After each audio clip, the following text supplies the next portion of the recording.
Grace, thank you. Time right now, 8:42, and as upstate schools continue to modify schedules in light of the pandemic, Pickens County Schools is working to ensure students receive the best education possible. Here to talk with us is Dr. Erika Hays, who is a school counselor at Clemson Elementary. Doctor, thank you so much for joining us this morning. Thank you. It's good to be with you. Absolutely. It's a pleasure. Now, we do know that we're a week into virtual learning, and with that under our belts, what are, I guess, some of the challenges that you've seen, some of the biggest challenges that kids have been experiencing this past week? Well, although the pandemic has posed many challenges for traditional public education, teachers in Pickens County and across the country have taken the virtual platform and enhanced the ability to connect and communicate and assess the needs of students.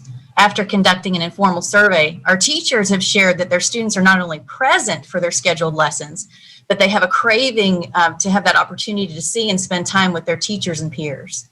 I think it's clear most students thrive when learning can take place in person, but challenges facing our students are similar to challenges facing the world. Change of any kind can cause stress, anxiety, depression, and loneliness. Learning in a new way and having to adjust to daily disruptions and uncertainty in life can significantly impact our students of any age. But they're resilient and they're adaptable. So this time of disruption won't last forever. This experience will make all of us students and our teachers and our parents and our families and community stronger. Absolutely, and we do know that they have these challenges that they're overcoming. But well, I guess what suggestions would you give to any parents that are trying to keep the children engaged? Sure. I think parents and teachers alike ask this question regularly. I do in my home. How do I motivate my child or my student? Student engagement can be challenging whether learning in school or at home. Communication and collaboration between school and home is one important key. Students are expected to follow a daily schedule with the expectation to navigate online resources such as Schoology and complete assignments. It's helpful if parents review the expectations found either in Schoology or when face-to-face through newsletters or agendas. Also, combining work and extracurricular activities is essential to keeping a well-rounded, healthy, emotionally balanced child. Understanding some days will be better than others, thus extending grace to our students and parents and caregivers and families during this time is also essential. Yeah, absolutely. I think it's very, very important to give ourselves grace along the way. And what advice do you have for kids and parents that are feeling overwhelmed with everything going on? Absolutely. Learning through a virtual lens looks significantly different. Students are either participating in WebEx meetings with their teachers and peers or completing assignments. Schedules are busy, however, social and emotional learning must be prioritized. Parents are the experts when it comes to their children. The stress of combining school and home for students is similar to combining home and work for parents. It's important to balance the demands of school with the opportunities that fill their cups. To expect our students to learn means that they must feel safe, cared for, rested, and ready.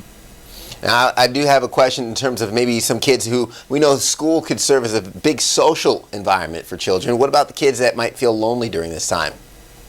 Right, and we do see that quite a bit. Feeling lonely, although it isn't a pleasant feeling, it's a normal feeling. I expect all people feel a sense of loneliness and perhaps sadness during this time. It can be quite scary when parents think their child is feeling lonely or sad or anxious or even depressed. So connections with others is essential, either in person or with family, a close friend or counselor, via WebEx, Skype, Zoom, email, text, or even phone. Speaking with and when possible spending time with others offers a perspective that helps individuals feel heard and cared for and valued. Online resources are also helpful. A lot of counselors have websites that are going to offer a lot of resources to our parents, so make sure that your connection with school, reach out to your school counselor because they do have opportunities that are user-friendly.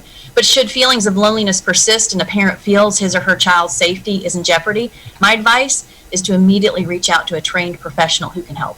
Yeah, paying close attention to the scenario, definitely very helpful right there. Now, Doctor, what would you say to some parents as virtual learning brings these new challenges, some students learning better in the classroom? Some parents might be worried about their kids falling behind. What would you say to them? Right. Well, honestly, students have risen to the challenge, and many said students wouldn't wear masks, but yes, they do. Many said students wouldn't be able to distance in the halls and classroom. Yes, they do. And many also said students wouldn't be able to progress in an academic environment where they'll learn through a variety of platforms. And yes, they will. In my experience, young people have a strong need to have structure, have purpose, and know that his or her place is there to make a better place in the world. Although there are many negatives about the pandemic, our students have shown that they enjoy having their own cohorts. They also positively respond to the thought that they're part of keeping people in their world safe. Absolutely. Well, that is our time this morning. Dr. Hays with Clemson Elementary, thank you so much for joining us, and thank you for that information. Thanks for the opportunity.